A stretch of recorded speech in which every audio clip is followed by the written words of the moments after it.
Hutan Alas Roban, Jawa Tengah. Hutan ini memang terkenal dengan cerita mistis dan keangkerannya.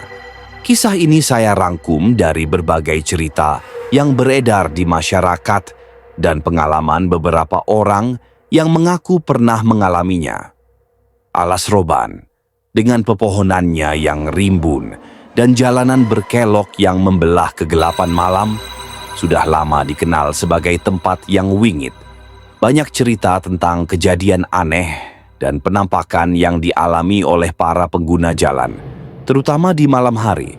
Salah satu kisah yang cukup sering diceritakan adalah pengalaman sekelompok pemuda yang melakukan perjalanan malam melewati hutan tersebut beberapa tahun lalu.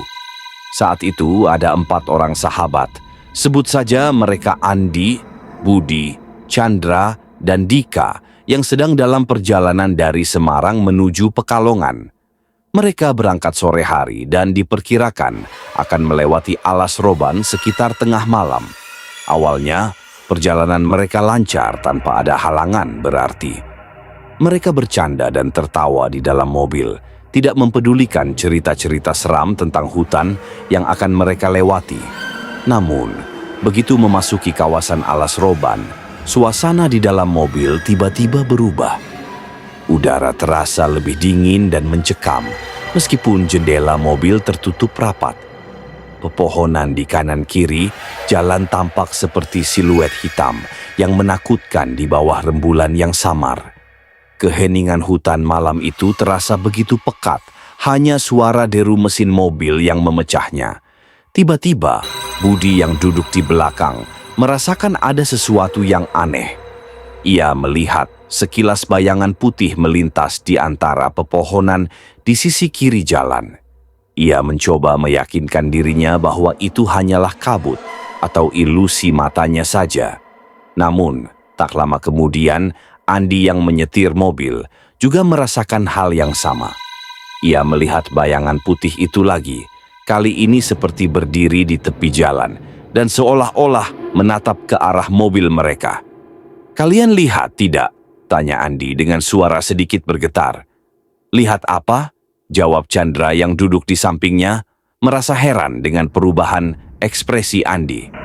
"Itu bayangan putih tadi. Seperti kain panjang," kata Andi, mencoba menjelaskan apa yang dilihatnya. Budi dan Dika yang duduk di belakang saling bertukar pandang. Mereka mulai merasa tidak enak. Suasana di dalam mobil semakin tegang. Mereka mencoba untuk tidak mempercayai hal-hal mistis. Namun apa yang mereka lihat cukup membuat bulu kuduk mereka berdiri. Beberapa kilometer kemudian, kejadian yang lebih aneh terjadi. Saat mobil mereka melewati tikungan tajam yang terkenal angker, tiba-tiba mesin mobil mereka mati mendadak. Andi mencoba menyalakan kembali, namun tidak berhasil. Mereka panik. Di tengah hutan yang gelap dan sunyi, dengan cerita-cerita horor yang menghantui pikiran mereka, mobil mereka mogok. Mereka berempat keluar dari mobil untuk memeriksa. Tidak ada tanda-tanda kerusakan yang jelas. Andi mencoba memeriksa aki dan bagian mesin lainnya, namun semuanya tampak baik-baik saja. Saat mereka sedang kebingungan, tiba-tiba mereka mendengar suara tangisan wanita yang lirih dari arah dalam hutan. Suara itu terdengar sangat dekat dan menyayat hati. "Kalian dengar?"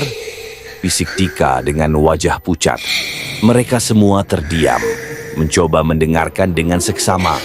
Suara tangisan itu semakin jelas, sesekali diselingi dengan isakan yang membuat suasana semakin mencekam. Mereka saling berpegangan, rasa takut mulai menguasai diri mereka sepenuhnya. Tiba-tiba, di tengah kegelapan malam, mereka melihat sesosok perempuan berambut panjang berdiri di tepi jalan, tidak jauh dari mobil mereka. Perempuan itu mengenakan pakaian putih lusuh dan terlihat sedang menangis terseduh-seduh. Mereka berempat terpaku, tidak tahu harus berbuat apa. Andi mencoba memberanikan diri untuk bertanya, "Mbak, ada apa?" Namun, perempuan itu tidak menjawab. Ia hanya terus menangis sambil menatap ke arah mereka dengan tatapan kosong yang membuat mereka semakin merinding. Suara tangisannya semakin keras dan memilukan. Karena rasa takut yang sudah tidak tertahankan, Andi memutuskan untuk segera masuk kembali ke dalam mobil. Ia mencoba menyalakan mesin mobil sekali lagi, dan ajaibnya, mesin itu langsung menyala.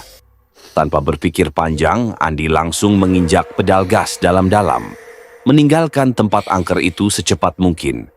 Selama sisa perjalanan melewati alas roban, mereka tidak berani melihat ke belakang atau ke samping. Mereka hanya fokus untuk segera keluar dari hutan itu. Suara tangisan perempuan itu terus terngiang di telinga mereka, dan bayangan putih yang sempat mereka lihat terus menghantui pikiran mereka. Sesampainya di Pekalongan, mereka berempat sepakat untuk tidak pernah lagi melewati alas roban di malam hari. Pengalaman mengerikan itu menjadi pelajaran berharga bagi mereka tentang keangkeran hutan yang sudah melegenda tersebut.